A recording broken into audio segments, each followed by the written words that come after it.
The ticker on the far wall had stayed red for 9 days.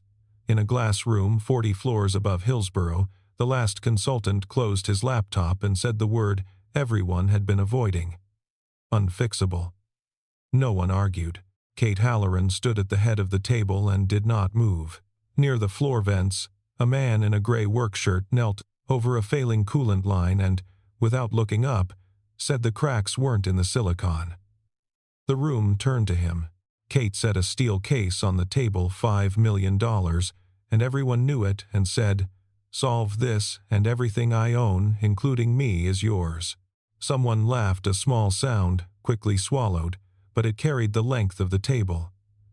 Curtis Draper, chief operating officer, leaned back and let his silence finish what the laugh had started. The men beside him found reasons to study their folders. The analyst from the acquisition team looked at the closed case as if it were a prop that had wandered in from another meeting. "Kate." Draper said her name the way a man says it when he means to close a conversation. "It's been a long month. Let's not do something we'll read about." The man, by the vents, wiped his hands on a rag and stood. He was somewhere past 40, unhurried, built the way men are built by lifting real things. He looked at the case, then at Kate, then slid it a few inches back toward her without unlatching it. "I don't want your money," he said, "but I'll look at your data." Draper smiled. "He fixes the air conditioning. I fix systems that lie about why they're failing," the man said. "Yours is lying." For 9 days the story had been simple and terrible. The H7 controller, the chip Halloran Semiconductor had staked its year on, the part now sitting in 100,000 cars built by Brightway Motors, was failing in the field. Not all at once. Quietly, unpredictably, a car here, a car there. The kind of failure that made headlines because no one could promise it would stop. Brightway had frozen shipments. The stock had done the rest, and the rest had been a long way down. Draper had a plan for that. He had it printed and bound.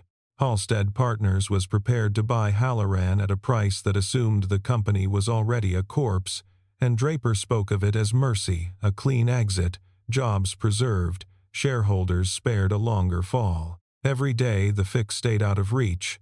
His number looked more like wisdom, and Kate's looked more like grief. She had built none of this, and inherited all of it. Her father had started the company in a rented unit 2 miles from where they now sat, with 3 engineers and a soldering iron, and had died before he could see it grow teeth. The board had handed her the chair and, she suspected, expected her to lose it gracefully.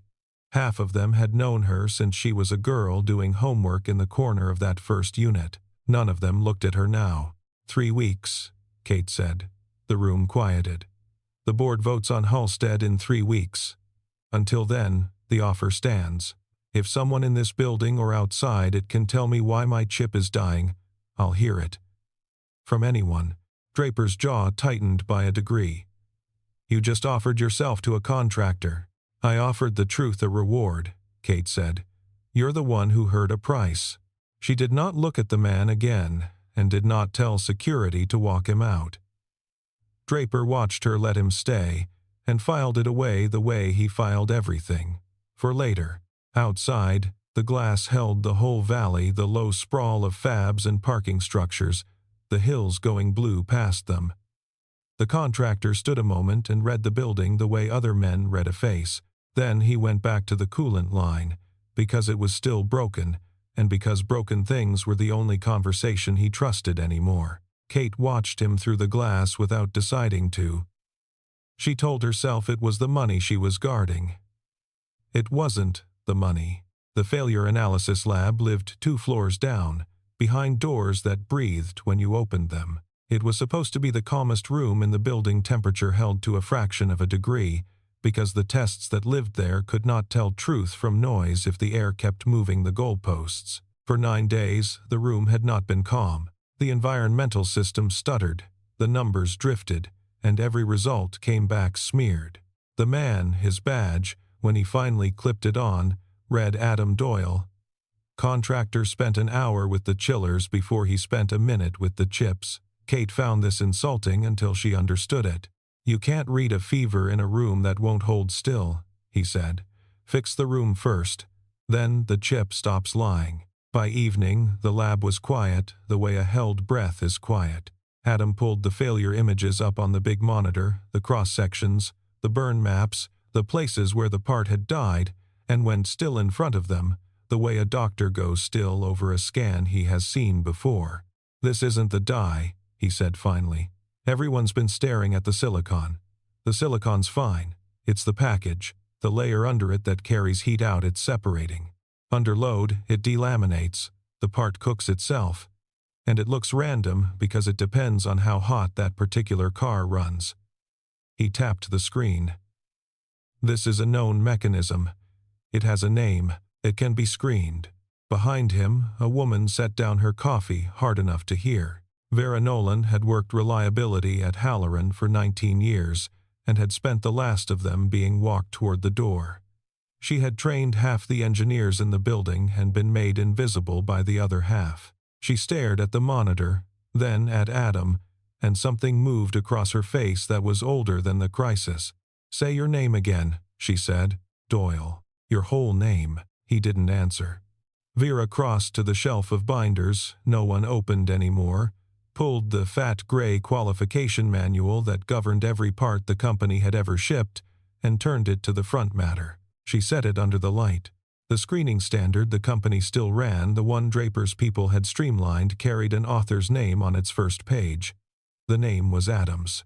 "You wrote the method," Vera said quietly. "You wrote the book the whole industry screens by, and then you walked off the map. Nobody's heard your name in years." She looked at him like a rumor made solid. Kate looked at the man by her lab bench and felt the room reorganize itself around him. She had spent 9 days being told her company was dead by people in better suits than his. Here was a man who had told her the truth in the first hour and asked for nothing. And the truth had a signature, and the signature was his. "Where did you go?" she asked. Adam closed the manual. Somewhere quieter. His hand stayed flat on the cover a moment longer than it needed to. He did not say his wife's name. He didn't have to. The pause said it. For the first time in 9 days, Kate did not feel alone in the building. Then Adam's face changed. "To prove any of this, I need the original qualification data. The raw runs from when this part was signed off. Not the summary that runs. The summary can be anything somebody wants it to be." Vera's mouth thinned. "Archived. 6 months ago." Curtis pulled the old reliability sets off the shared system himself, called it housekeeping. Nobody questions housekeeping. Kate understood, all at once, that the truth was going to be a locked door before it was anything else. They worked the next 3 days, the way people work when a clock is louder than they are. Adam rebuilt the lab's environmental loop from the ground up, not patched.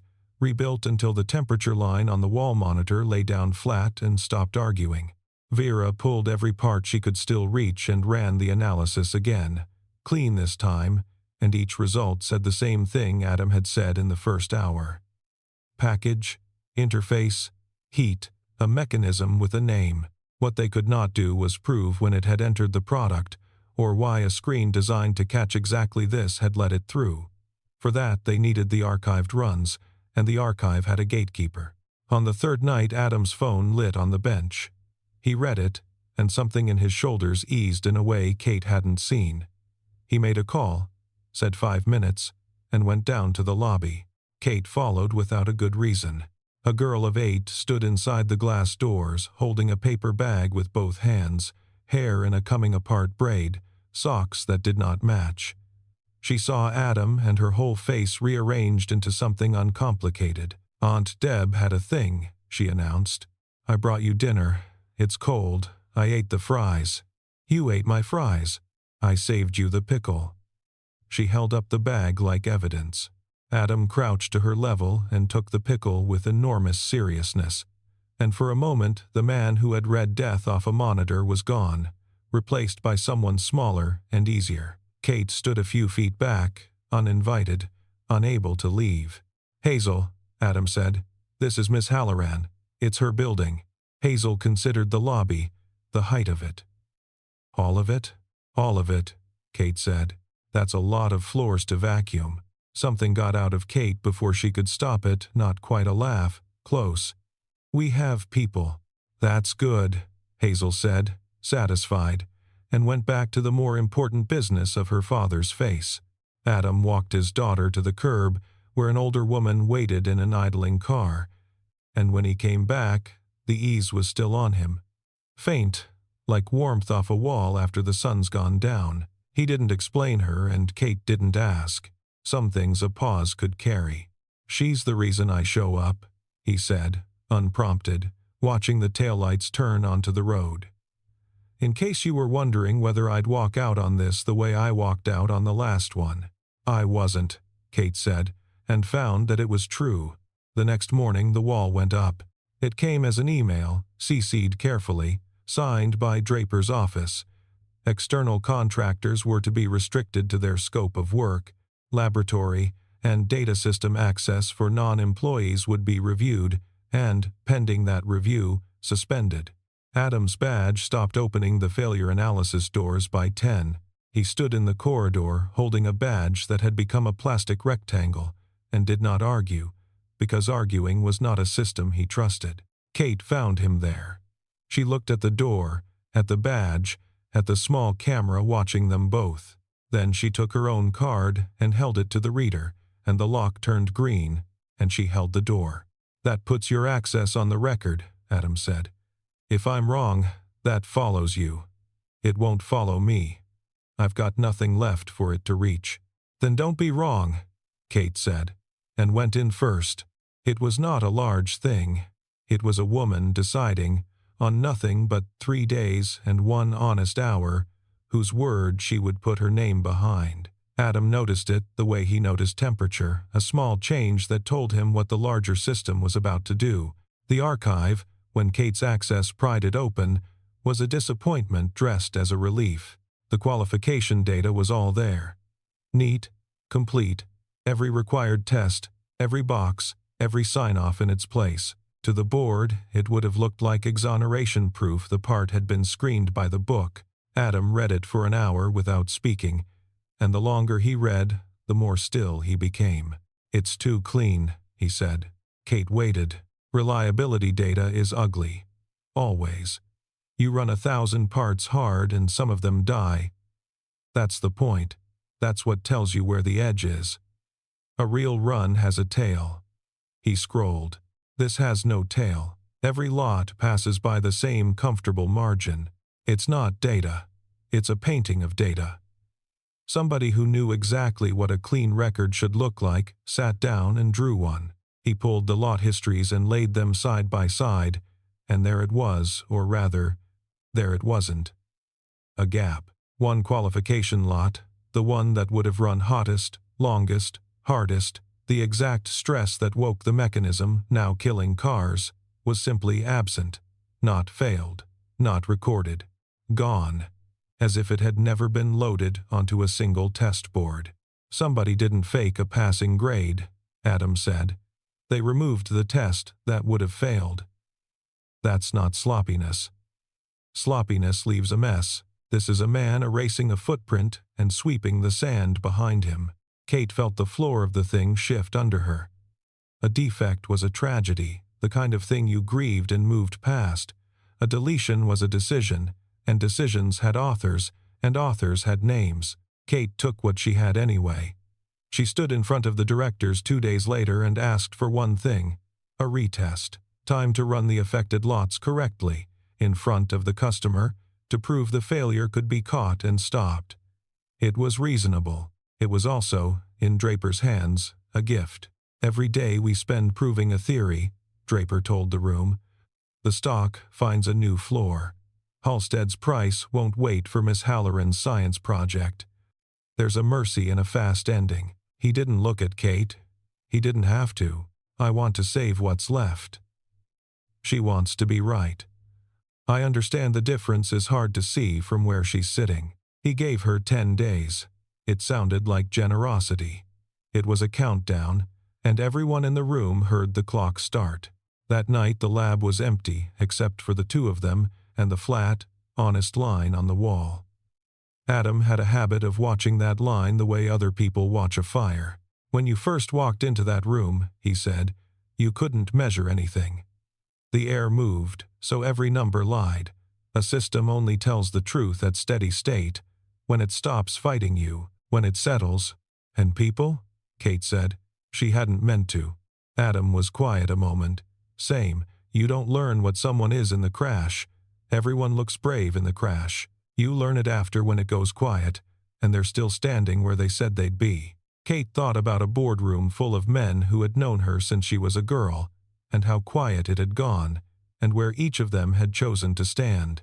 Neither of them said anything for a while. It wasn't an uncomfortable quiet. It was the first silence between them that wasn't about the chip, and both of them noticed it, and neither named it. Outside, the valley of lights held steady, and the line on the wall did not move.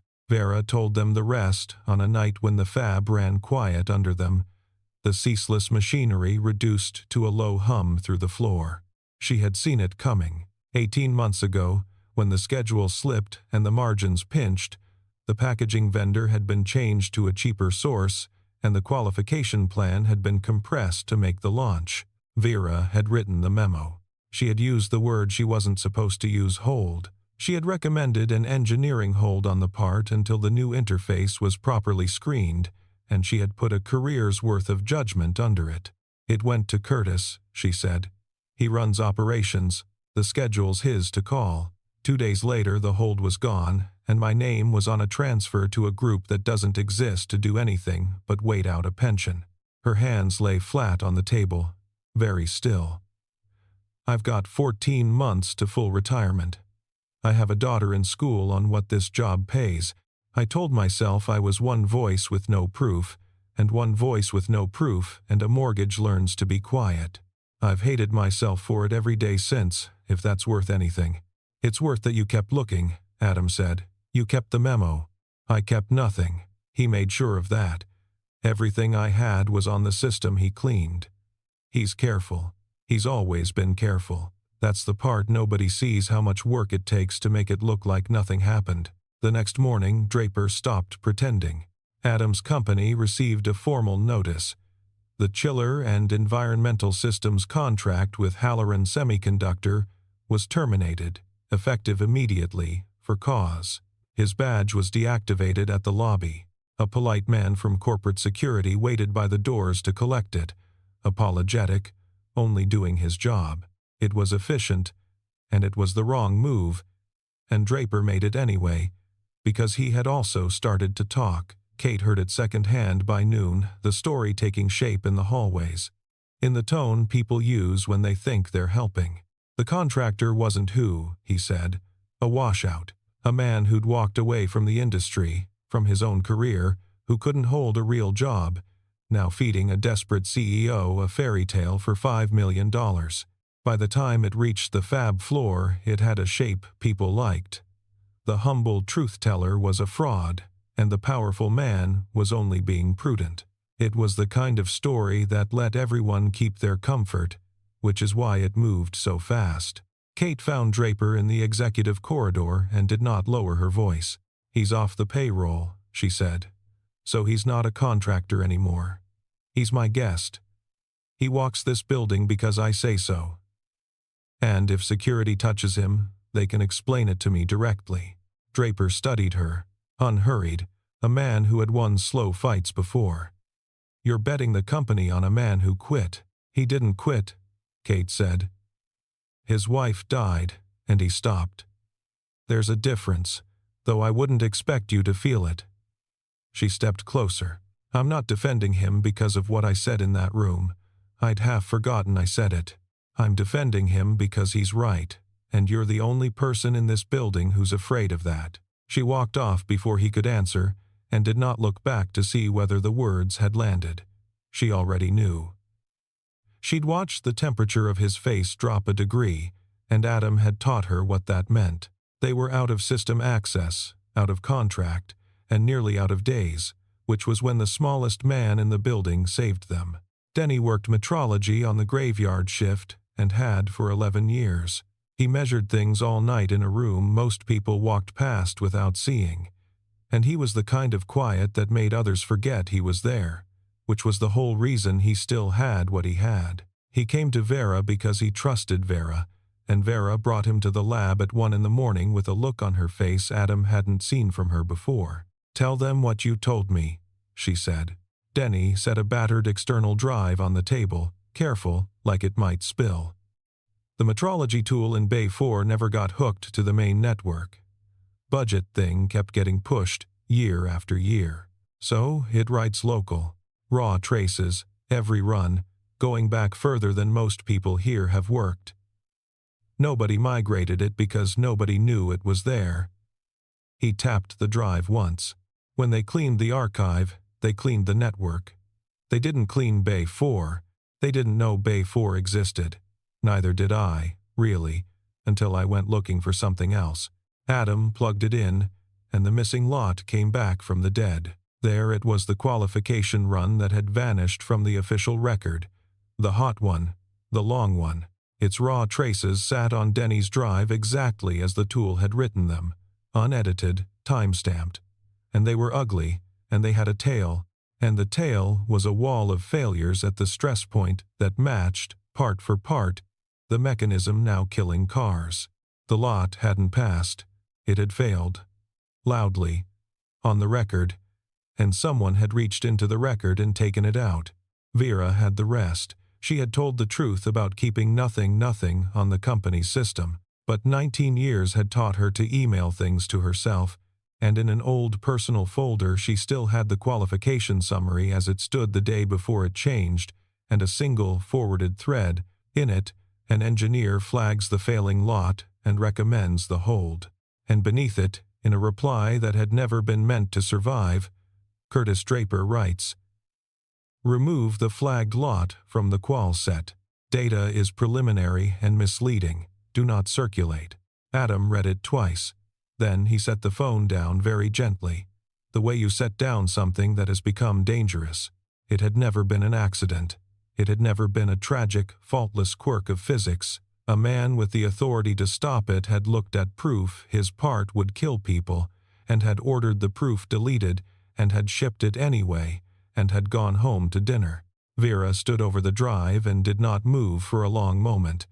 19 years of being told she was one voice with no proof, and here, out of the one room no one had bothered to watch, was the proof. Kate looked at the three of them, the old-timer, the nightman, the widower who had written the book they'd all ignored, and understood that her father's company had not died of bad luck. It had been quietly poisoned, and everyone honest enough to notice it had been walked toward a door. She and Adam stood on either side of the little glowing drive and did not speak.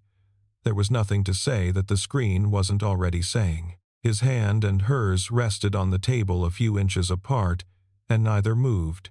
And the not moving carried the weight they couldn't put into words. Proof of a crime was not the same as proof of a cure, and Adam knew which one saved the company. You couldn't simply announce that the villain had lied. Brightway didn't care who lied. Brightway cared whether the next 100,000 cars would kill anyone. So Adam did the thing he had once done best in the life he'd walked away from. He designed the screen back. It took the last of the days and most of the nights. He rebuilt the qualification the way it should have run, restored the stress that woke the mechanism, and this was the part that mattered. Added a screen that caught the delamination early, on the bench, before a part ever reached a car. Then he laid out the rework. The affected lots weren't scrap. Reworked and rescreened, the good ones could be saved. The bad ones caught and killed. The whole line brought back under control. Vera ran it. Denny measured it. The flat line on the wall held steady the whole time, hour after hour, like a pulse that had finally decided to behave. Brightway sent 3 engineers, tired and unconvinced, people who had been burned once and had the paperwork to prove it. Adam did not sell them anything. He showed them the mechanism, showed them the deleted lot on Denny's raw drive, and then ran the new screen live while they watched. He took parts from the failing population and caught every bad one before it left the bench. He took reworked parts and put them through the same brutal stress until the flat, boring, beautiful line of a part that would not fail wrote itself across the screen and stayed there. The senior Brightway engineer watched the last run finish. He had come to bury the part. He looked at Adam for a long while, the way one professional recognizes another across a bad situation. "This holds," he said. "If this holds, we don't recall. We requalify." "It holds," Adam said. "It was always going to hold. Someone just had to want it to." Halstead's whole offer rested on one word: damaged. A company whose flagship part could not be saved was worth its pieces and nothing more. The moment Brightway's people wrote requalify instead of recall, that word came off Halloran, and Draper's mercy showed itself for what it had always been: a fire sale of a house that was not, in fact, on fire. That night, Kate did not go home, and neither did Adam. Around 11, the lobby doors chimed, and Hazel came in ahead of the older woman, in pajamas and rain boots, furious with sleep. "Aunt Deb said you live here now," she accused. "Just this week," Adam said. Hazel took inventory of the lab, the monitors, the flat green line, the two adults who had clearly not eaten. She produced from her backpack a slightly crushed sandwich, cut into careful triangles. "I made too many," she said, which was a lie, and handed one to Kate first. Kate held the small, warm triangle, and something in her chest moved that had nothing to do with the company at all. They ate on lab stools, under the one light left on, the girl narrating a complicated story about a classroom hamster, Adam correcting the physics of it, Kate laughing in a way she'd forgotten she could. No one said what the room clearly was. It didn't need saying. For an hour the crisis stood outside the door and let them be a kitchen table. When Hazel fell asleep against her father's arm, Kate took off her own jacket and laid it over the girl without thinking, and Adam watched her do it, and neither of them said a word about that either. Draper had one card left, and he played it the way cornered men do, not against the evidence, which he couldn't touch, but against the man who carried it. He went to the board first, privately, and told them a story that was almost true. There was a contractor. The CEO had, in front of witnesses, offered him $5 million, and he let the pause do its ugly work herself, to produce a fix. And now, remarkably, that same contractor had produced one. "Of course the part could be saved," Draper said. "When saving it was worth a fortune and a woman's gratitude to the man doing the saving." He wasn't questioning the science, he told them, hand on heart. He was questioning what money and desperation do to science. It was a smear built on a real sentence, and those are the hardest kind to answer, because half of it can't be denied. Kate heard about it an hour before the vote. For the first time in 3 weeks, she looked genuinely thrown, because it was aimed at the one thing she couldn't cross-examine: her own words. Said out loud, in a bad hour, in front of a room that had remembered every one of them. Adam heard it and was strangely unbothered. "He's right that I could be bought," he said. "So let's check whether I was." The steel case had sat in a corner of the lab for 3 weeks, exactly where it had been set down the first day. No one had touched it. Adam had walked past it 100 times without looking at it. He picked it up now, carried it to the board's anteroom, and set it on the table in front of the assembling directors, still latched, still full. "Miss Halloran offered this," he said. "Count it. It's all there. I haven't opened it, because I wasn't hired and I'm not for sale. If I'd wanted the money, I'd have taken it 3 weeks ago and left you the recall." He set a thin folder beside the case. "This is why your part is dying. It costs you nothing." A man who was in it for $5 million did not hand back $5 million unopened. Draper's whole story required Adam to want the case, and the case sat there, latched, quietly refusing to be wanted. Kate watched the directors watch it, and understood that the most persuasive thing in the room was a box no one would open. Still, evidence had to reach the room the right way, and Draper controlled the agenda. He would move the vote before the truth could be entered into the record, so Kate sent it all ahead, in writing the override email. the deleted lot, Brightway's finding to every director at once, so that no chair could keep it off the table. She and Adam stood outside the boardroom doors, while inside the directors took their seats. There was nothing left to prepare, and no more time to prepare it. The valley glowed 40 floors down, indifferent, enormous, going about its evening. Kate looked at the doors. Then, very briefly, she reached over and pressed the back of her hand against his. Once, the way you touch something to know it's real, before you walk into a room to lose or keep everything. Adam turned his hand and held hers for the length of one breath. Neither of them said anything. Then the doors opened, and they let go and went in. The room was built to end companies quietly, and for 3 weeks it had been leaning toward ending this one. Kate did not fight the agenda. She simply asked the board to look before it voted and set the truth down in the order it had happened. Adam spoke for 11 minutes without raising his voice.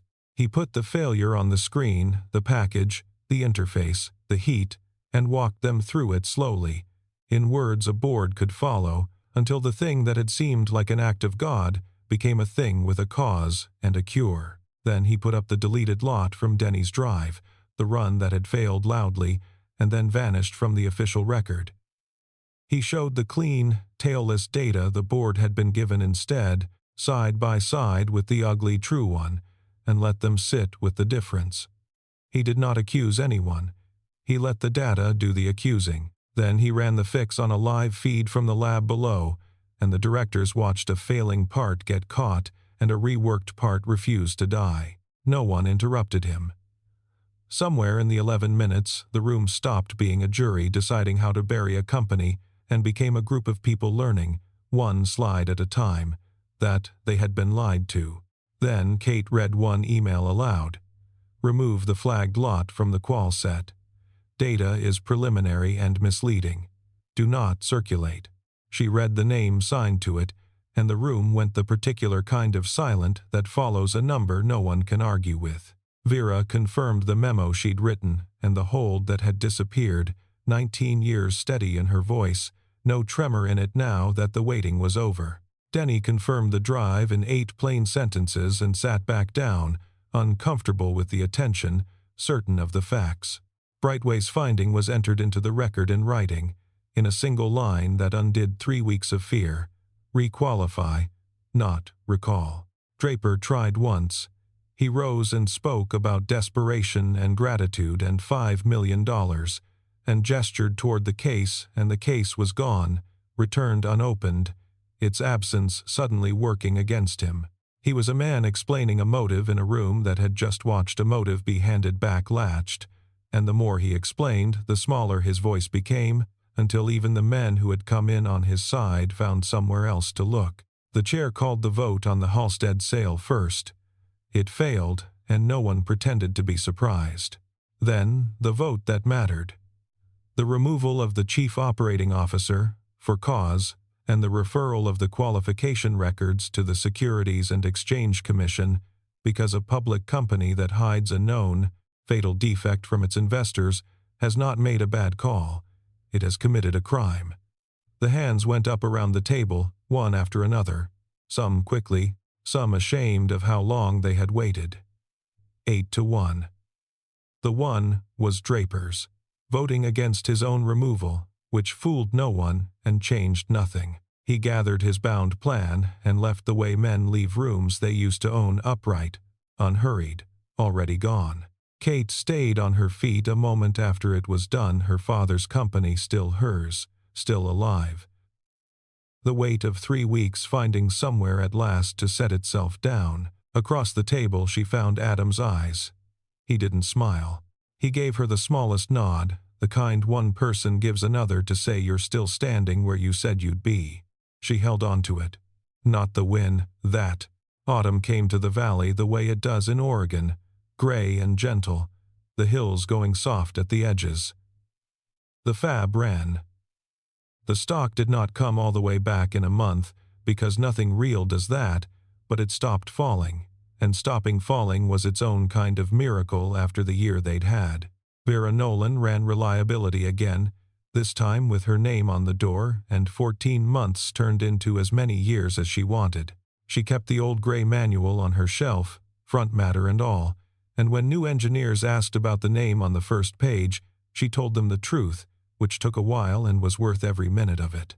Denny took a raise he had to be talked into accepting, and a plaque he hung in the break room instead of over his bench, because that was where the people actually were, and Denny had always preferred the room to the credit.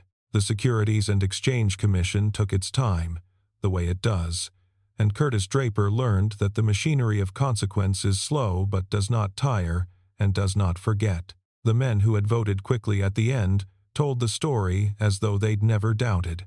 The ones who had waited too long said less and remembered more. Adam's company kept the chiller contract, which amused him, and he serviced the environmental loop himself, sometimes, on quiet mornings, because he liked the room and because Hazel had decided the lab was hers now. She had a stool with her name on it, and strong opinions about the hamster, and a standing arrangement to inspect the flat green line and pronounce it good. Kate never brought up the sentence she'd said the first day. Neither did he. The offer had been real and reckless, and made at the bottom of the worst hour of her life, and somewhere in the 3 weeks that followed, it had quietly stopped being an offer and become something that didn't need terms. She had put everything she owned on the table to buy the truth. In the end, the truth had cost her nothing, and had handed her back more than she'd ever thought to stake. On a Sunday, she drove to the small house across the valley where Adam and Hazel lived, not for the company, not for the chip, for no reason she could have written on an agenda. Hazel answered the door and announced that they were making pancakes and that Kate was too late for the good ones. There was flour on the counter and a window full of gray light and a man at the stove who turned when she came in and did not act surprised, because he wasn't. He handed her a plate without a word, which was its own kind of sentence, and she took it, which was an answer. They ate. The girl talked. The morning held still the way the lab had learned to no fight in it. Everything settled, a system finally telling the truth because nothing was pushing on it anymore. Steady state. Adam caught Kate's eye over the top of his daughter's head, and something passed between them that neither would have been able to name and neither needed to. The steel case sat in a closet in Kate's office, $5 million exactly as it had come, latched, gathering the particular dust of things that turn out not to matter. Neither of them had ever opened the case.